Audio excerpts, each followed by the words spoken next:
Bonjour à tous, Tsom Kal Lekulam. En ce jour du 17 Tammuz, jour de deuil, jour qui va commencer les 3 semaines, où on a beaucoup de restrictions. Pourquoi c'est un jour, triste, un jour de deuil, un jour de jeûne? Plusieurs événements. La première dans l'histoire, c'est les tables de la loi brisées par Moshe Rabbeinu et plus précisément pour nous, les brèches dans les murailles de Yerushalayim. Donc on a cette impression que Hachem s'est éloigné de nous, puisque suite à cela, on n'a plus le Beth Amikdash. Alors quel est le message de cette journée? Alors déjà comprendre que on a toujours cette vision dans la chassidoute de voir le bien dans chaque chose. Et donc dans le 17 Tammuz, il y a aussi quelque chose qui est Tov. D'ailleurs Tov, c'est la Gematria 17. Aaron, avant la faute du veau d'or, avait annoncé que cette date-là du 17 Tammuz, ça sera Chag Lashem Machar. Demain, ça sera une fête pour Akadosh Baruch Hu.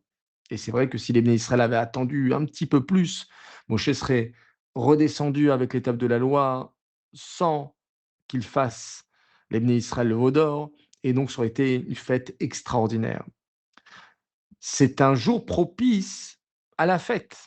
Et d'ailleurs, d'après le Khatam Sofer, on dit que c'est cette nuit-là du 17 Tammuz que Boaz a épousé Ruth, et à partir de là, donc, va naître le Mashiach, puisqu'on sait que l'arrière-petit-fils de Ruth sera David Ameler, et de David Ameler descend le Mashiach.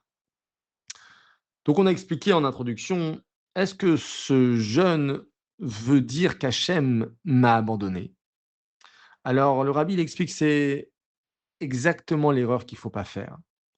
La colère d'un étranger, alors, peut signifier parfois une rupture, mais la colère d'un papa signifie quelque chose de beaucoup plus fort. C'est que tu comptes tellement pour moi que je refuse de te laisser te perdre. Donc c'est pas la colère. Le problème, c'est pas la colère, le problème, c'est de ne pas entendre ce que ça veut dire. Derrière ce sentiment, derrière cette émotion de colère, se cache quelque chose. Donc une personne intelligente, elle va pas fuir la critique, elle va pas fuir l'émotion. Elle va chercher à comprendre qu'est-ce que ça cache. Et derrière cette vraie colère, eh bien, peut se cacher un désir de réparer, une attente plus grande, une volonté de retrouver une proximité. Donc en fait, cette colère-là, c'est simplement une invitation à grandir. On explique que le fils du Maguide de Mezrich, un jour, il joue à cache-cache avec ses copains et il trouve une cachette parfaite. Tellement parfaite que les autres enfants, ils abandonnent rapidement de le rechercher. Alors, au bout de quelque temps, il sort de sa cachette et il éclate en sanglots. Son père, le Maguide, qui vient lui voir et lui dit: «Qu'est-ce qui se passe, mon fils?» Et le fils qui lui explique que: «Voilà, je suis resté seul, personne n'est venu me chercher». Et le fils, il dit ça en pleurant. Son père, il pleure avec lui et lui dit: «C'est exactement ce que ressent Hachem». Il se cache parce que le monde Olam, c'est les mêmes lettres que Elem, qui veut dire voilé, caché. Ce monde-là, c'est un monde où la lumière d'Hachem, où Hachem se cache. Mais pourquoi? Pas Stam pour se cacher, c'est pour que nous le cherchions. Mais malheureusement, quand on cesse de le rechercher, alors c'est là que ça provoque la dégringolade. C'est pas qu'Hachem, il est plus là, c'est nous, on n'est plus dans cette idée-là de le rechercher. Souvent, on se pose la question suite à des tragédies: «Mais où était Hachem?» Mais la question, c'est non, c'est où nous étions. Et ça, c'est, hem, le Kuzari, il explique, cela sur cette idée-là de souffrance, sur cette idée-là du jeûne, sur cette idée-là, qu'on doit traverser ces périodes-là. Il compare Israël à un vêtement très, très précieux.